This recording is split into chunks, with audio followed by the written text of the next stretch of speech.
దుబ్బాక ప్రాంతం వెనుకబడినటువంటి ప్రాంతం. ఈ ప్రాంతంలో వైద్య ఆరోగ్య సేవలకి కొంత ఇబ్బంది ఉందని చెప్పి గమనించి మిగతా నియోజకవర్గాల్లో ఎట్లయితే గజ్వేల్ సిద్దిపేటలో ఎట్లయితే మంచి దవాఖానాలు కట్టిరో అట్లే దుబ్బాక కూడా ఒక 100 పడకల ఆసుపత్రి కావాలనేటువంటి డిమాండ్ని ఈ గడ్డ మీద పుట్టి ఈ ఊర్లో చదువుకున్నటువంటి వ్యక్తిగా గుర్తించి గౌరవ ముఖ్యమంత్రి గారు దుబ్బాకకి ఒక 100 పడకల ఆసుపత్రిని మంజూరు చేసిరు. సిద్దిపేటలో గజ్వేల్లో ఆసుపత్రులు ప్రారంభమై సంవత్సరాలు అయినప్పటికీ కొంత ఆలస్యంగా అయినా ఈ 100 పడకల ఆసుపత్రిని 5 సంవత్సరాల లోపల పూర్తి చేసి దుబ్బాక నియోజకవర్గ ప్రజలకి అందజేయడానికి సహకరించిన ఆరోగ్య శాఖ మంత్రి గారికి ఈ సందర్భంగా ప్రత్యేకంగా కృతజ్ఞతలు తెలియజేస్తా ఉన్నాం. ఇంత పెద్ద ఆసుపత్రి కట్టుకున్నాం, 5.5 ఎకరాల ఖాళీ స్థలం ఉంది, ఊరు బయట ఉంటుంది, దీనికి సెక్యూరిటీ ప్రాబ్లమ్స్ ఉంటాయి, ఇతరత్ర ఇబ్బందులు ఉంటాయి, నర్సింగ్ సిబ్బంది కానీ డాక్టర్లకు కానీ అవస్థలు అవుతాయి.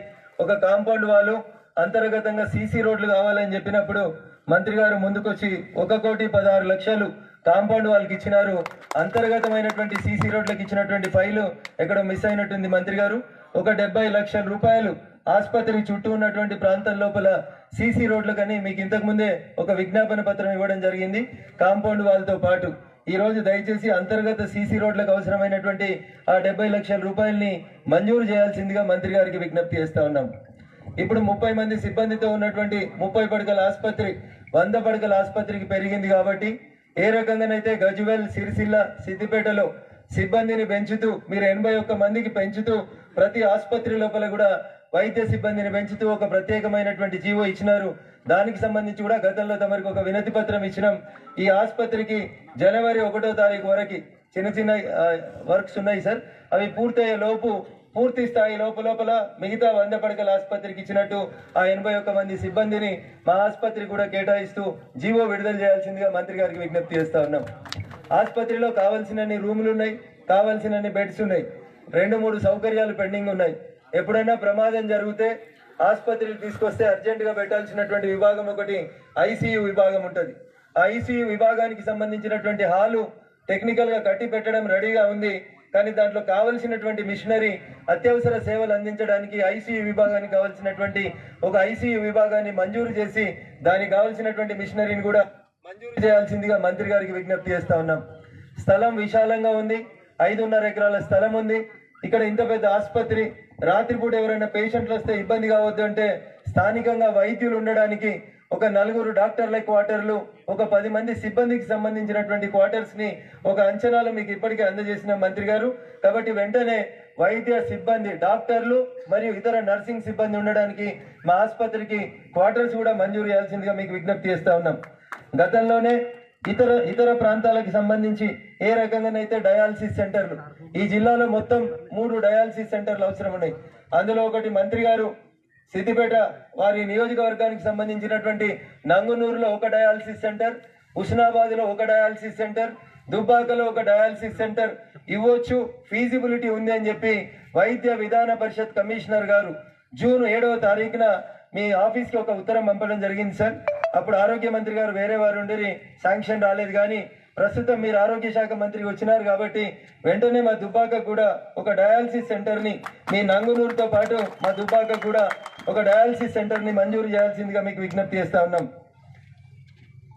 ఆసుపత్రి వచ్చిన తర్వాత ఈ ప్రాంతం జనరల్గా ఏదైనా ఒకటి కొత్తది ప్రారంభిస్తే బాగా నడవాలని కోరుకుంటారు అందరూ, కానీ మనం ప్రారంభించింది దవాఖాన కాబట్టి ఇది బాగా నడవాలని దినదిన ప్రవర్తమానం కావాలని మనం కోరుకోవద్దు. ఎందుకంటే హాస్పిటల్ బాగా నడిస్తే పేషెంట్లు వస్తారు, అందరికి ఇబ్బంది అవుతుంది. కానీ అన్ని వసతులు ఇవ్వండి, ఆపత్కాలం లోపల మా ఆసుపత్రి నుంచి మీ సిద్దిపేటకు రాకుండా ఉంటే మీ మీదనే ఒత్తిడి తగ్గుతుంది, మీ ఆసుపత్రిలో కూడా కొంచెం ఫెసిలిటీస్ ఉపయోగకరంలోకి వస్తాయి. కాబట్టి ఏ రకంగానైతే సిద్దిపేటలో వైద్య విధాన పరిషత్ నేతృత్వంలో మీ సిద్దిపేట ఆసుపత్రిని డెవలప్ చేసిండ్రో అదే రకంగా మా దుబ్బాకను కూడా డెవలప్ చేసేందుకు సహకరించాలి. ప్రస్తుతం ఆ శాఖ మీ చేతిలోనే ఉంది కాబట్టి మేము అడిగినటువంటి ఈ చిన్న చిన్న కోరికలన్నీ కూడా వెంటనే మంజూరు చేయాలని చెప్పి మీకు సవినయంగా విజ్ఞప్తి చేస్తూ, పక్కనే మిరుదొడ్డి మండల కేంద్రంలో ఇటీవల కరోనా పాండమిక్ సిచ్యువేషన్ వచ్చిన తర్వాత మనం అందరం చూసినాం, ఆయుర్వేదం వైపు, యునాని వైపు, చెట్ల వైద్యం వైపు ప్రజలు ఎక్కువ మొగ్గు చూపుతా ఉన్నారు.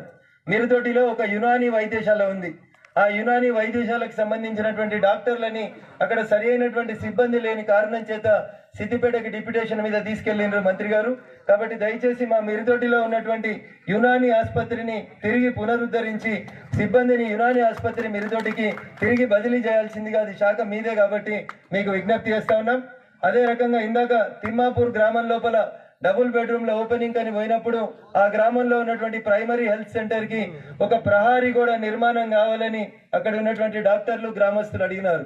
తిమ్మాపూర్ ప్రైమరీ హెల్త్ సెంటర్ కూడా ఒక కాంపౌండ్ వాళ్ళని మీ పరిధిలో నుంచి మంజూరు చేయాలని చెప్పి విజ్ఞప్తి చేస్తూ ఇంకా అనేక కార్యక్రమాలు డెవలప్మెంట్ కార్యక్రమంలో ముందుకు పోవాల్సినటువంటి అవసరం ఉంది. కాబట్టి భవిష్యత్తులో మంత్రి గారు మళ్ళీ వచ్చినప్పుడు ఇంకా చాలా విజ్ఞప్తులు కోరుకుందాం. మంత్రి గారు మాట్లాడే కంటే ముందు దయచేసి ఆ స్థలం ఇచ్చినటువంటి ముగ్గురు సోదరుల్ని శాల్వాతో సన్మానించాల్సిందిగా మంత్రి గారికి సవినయంగా వేడుకుంటూ సామలేటి హనుమంత్ గారిని వేదికపైకి రావాల్సిందిగా కోరుతా ఉన్నాం. అదే రకంగా పోషెట్టి గారు, అర్జున్ గారు కూడా రండి, తొందర రండి. సరే, ఇంత కాస్ట్లీ ల్యాండ్ కొంచెం మధ్యలో కోర్టు గొడవ ఇబ్బంది అయినప్పటికీ కూడా పెద్ద మనసు చేసుకొని రండి. హనుమంత్ గారు ముందుకు రండి. రండి మంత్రి గారు.